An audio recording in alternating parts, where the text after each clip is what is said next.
पृथ्वी दिवस एक वार्षिक इवेंट है जिसे दुनिया भर में 22 अप्रैल को पर्यावरण संरक्षण के लिए मनाया जाता है। इसे पहली बार साल 1970 में मनाया गया था। इस साल पृथ्वी दिवस के 50 साल पूरे हो रहे हैं, जहां इसका थीम क्लाइमेट एक्शन रखा गया है। पर्यावरण की सुरक्षा के लिए पृथ्वी दिवस या अर्थ डे मनाया जाता है। इस आंदोलन को यह नाम जूलियन कोनिग ने दिया था सन 1969 में। इसे सेलिब्रेट करने के लिए 22 अप्रैल की तारीख चुनी गई।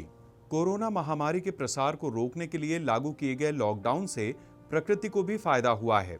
इस दौरान उद्योगों में कामकाज ठप होने, वाहनों की आवाजाही पर प्रतिबंध और निर्माण कार्य रुकने से पृथ्वी पर प्रदूषण घटा है।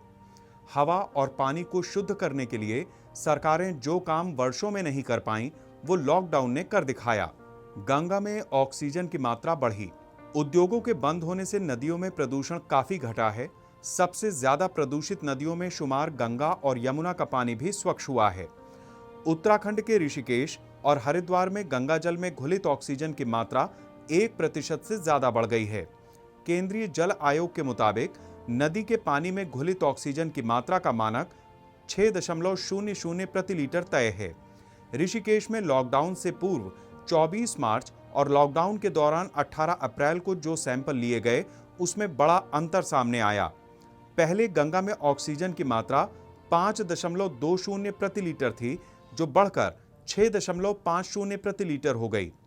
हरिद्वार में गंगा में घुलित ऑक्सीजन की मात्रा पहले 4.50 प्रति लीटर थी, जो अब 5.75 प्रति लीटर पर पहुंच गई है। गंगा का पानी साफ होने से गंगा में जल प्राणियों की संख्या में इजाफा होगा। गंगा में पानी को शुद्ध करने वाली महासीर, गोल्डन मछलियों की संख्या भी बढ़ेगी। यमुना पहले से बेहतर। लॉकडाउन के कारण दिल्ली में यमुना का पानी नहाने धोने लायक भी नहीं हुआ करता था, लेकिन पहले से थोड़ा बेहतर जरूर हुआ है। पल्ला बैराज से अधिक पानी छोड़े जाने और फैक्ट्रियां बंद होने से इसमें सुधार हुआ है। हवा सांस लेने लायक हुई। लॉकडाउन के दौरान वाहनों की आवाजाही और निर्माण कार्य पर प्रतिबंध होने से दिल्ली एनसीआर समेत पूरे देश की हवा सांस लेने लायक हो गई है। वातावरण इतना साफ हो चुका है कि जालंधर से 200 किलोमीटर दूर हिमाचल की पहाड़ियां भी साफ दिखाई देने लगी हैं।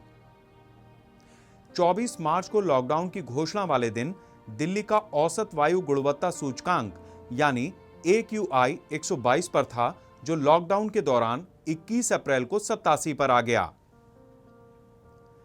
क्या है शुद्ध हवा का मानक? शुद्ध हवा के मानकों के मुताबिक 0 से 50 तक के AQI को अच्छा और 50 से 100 तक को संतोषजनक माना जाता है। ओजोन लेयर में सुधार। दुनिया के कई बड़े देशों में औद्योगिक गतिविधियां बंद होने से ओजोन परत में बहुत सुधार आया है। ओजोन परत को नुकसान पहुंचाने वाली रासायनिक गैसों के उत्सर्जन में कमी होने से ऐसा संभव हुआ। इसका असर अंटार्कटिका के ऊपर के वायुमंडल में भी हुआ है। इससे वायुमंडल में बनने वाला भंवर भी सही जगह पर आने लगा है। वैज्ञानिकों का मानना है कि वर्षा के चक्र में भी अच्छा परिवर्तन होगा। ओजोन लेयर में सुधार से क्या होगा? वायुमंडल में पहली परत क्षोभ मंडल के ठीक ऊपर पाई जाने वाली ओजोन पराबैंगनी किरणों को पृथ्वी तक नहीं आने देती। ये पराबैंगनी किरणें हमारी आंखों और त्वचा को बड़ा नुकसान पहुंचाती हैं, जिससे कैंसर तक हो सकता है। पृथ्वी के कंपन में आई कमी। लॉकडाउन के दौरान दुनिया में सड़क परिवहन, ट्रेन परिचालन और फैक्ट्रियों के कामकाज काफी कम हो जाने से पृथ्वी में होने वाले कंपन 30 से 50% तक कम हो गए हैं।